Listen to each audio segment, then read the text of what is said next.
guys, so in this video, I'm going to be giving an updated review on Webull. In my previous video, I had been using Webull for about a week. Now I've been using it for about 3 weeks, and I have some problems and concerns.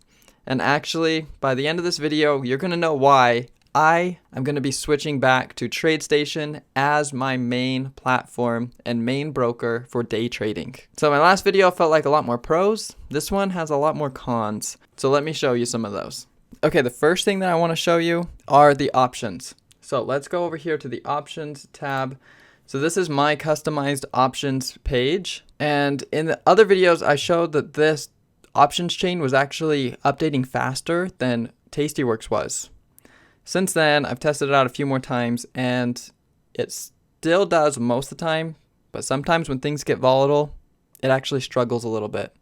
And when I was in a position last week with some Tesla same-day calls, so they were very volatile, I wasn't able to be entering in my order fast enough. Mostly because, I don't have the Matrix or Thinkorswim's Active Trader, that type of order entry on here, because you can't do it, which is this ladder. I've been waiting for it to work and it just hasn't worked yet. I'm sure there will be an update in the future that they will make this work, but for now, you can't. You also can't use Active Trade.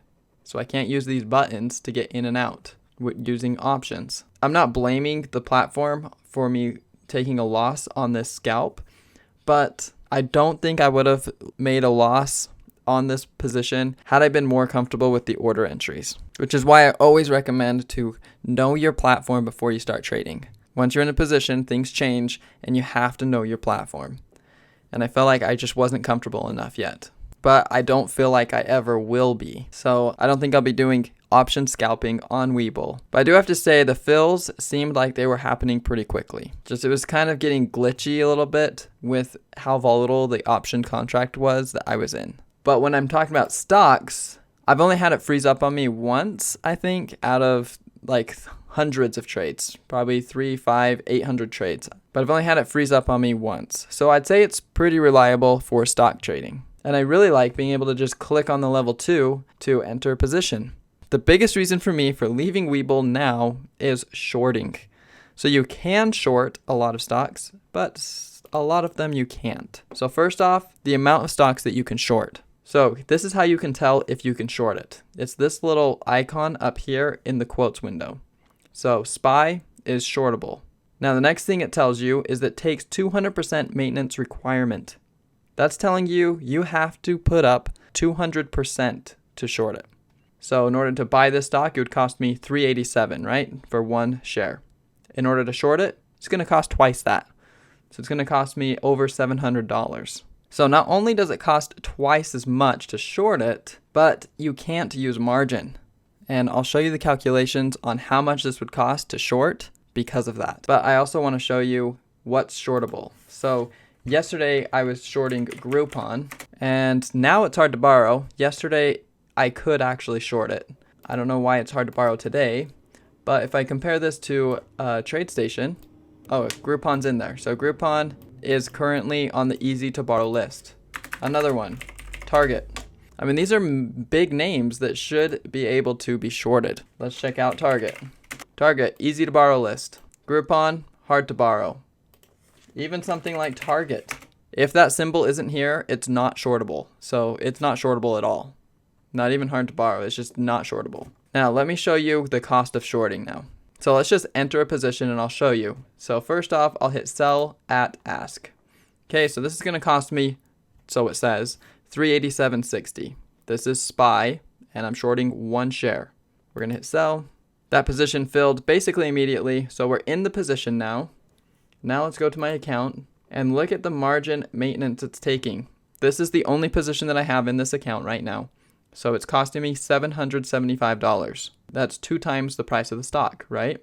Now let's do a little bit of math here. I have $113,000 in buying power right now. Okay, so typically if I wasn't in this position right now, let's see, I'm at 29,464 times 4. I should have $117,000 in buying power right now. This position is costing me roughly $4,000. That's ridiculous. To short one share of SPY, this has cost me over about $4,000 in buying power. This is because you have to take the price of the stock, right, the 380 something, times it by 2, which is 775.08. And then you have to times it by 4 because your day trading buying power is times 4. Your overnight buying power is times 2. So this cost me $3,100. So $3,100 to short 1 share of SPY right now. So yesterday when I was trying to short Groupon, thinking, I could have probably around 500 shares. 500 times $58. That would cost me $29,000. I was thinking I would easily be able to short Groupon. But that wasn't the case because my 200 shares that I had at $58 shorting should have cost me that, but it takes twice the cash. So you have to times it by 2. So it cost me that. And then it's not marginable.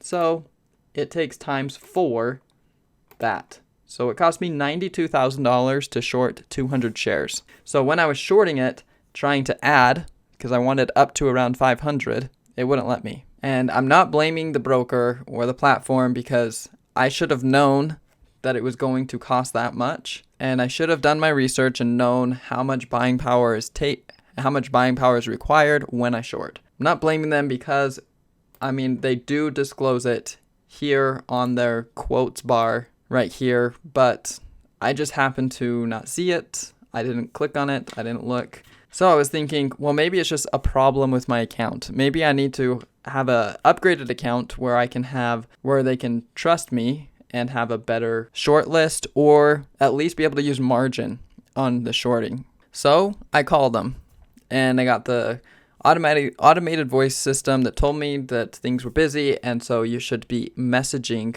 on their app. So that's all the attempt that I did on calling them. But on the app, I messaged them and I got a bot to respond right away saying, "We got your message, blah, blah, blah." And then that was 24 hours ago. I still haven't heard back from them. So if they can't answer their messaging system, I kind of lose a lot of faith in it. I've also heard that a lot of people are having a hard time opening accounts. I'm sure that has something to do with Robinhood kind of going down the crapshoot and everybody switching over to a Webull because they're the other competitor, I would say, that's like Robinhood. But you have to be able to take care of your customers. Hire more customer service people. Tradestation, they've called me before to tell me something was wrong with my account without me noticing. Tastyworks, they've helped me out immensely.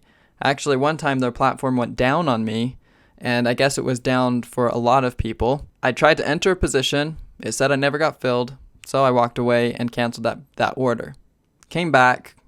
I was down a few $1,000s, and I called Tastyworks, telling them, hey, what was up? It told me I was not in a position. And now I am in a position, and I'm down a lot because I didn't know it got filled. And they actually refunded me the loss on that position. I don't know any broker that will do that, but I'm just saying other brokers definitely have better customer service so far from what I've seen than Webull. So for all those reasons, I'm going back to Tradestation with their better customer service. They actually have an awesome little active trader. So this is my page for Tradestation. This is a paper account that I've just been messing with, but they've got these awesome buttons for active trading. Their charting's much better. I can short almost anything, and if it's hard to borrow, and I can request shares to short. So I hope that helps you understand why I'm moving away from Webull, but that doesn't mean you have to. They're still a decent platform, and they've got free options. But for me, Tradestation is a little bit better for my needs. Now, I do have a free course on using Tradestation, so check that out at courses.TraderCreatorPro.com. Also, join the free Discord. We're going to try to amp that up and start up a community that we can all ask questions about brokers, about trades, strategies, and everything. So check that link down below as well, and I'll see you in the next video.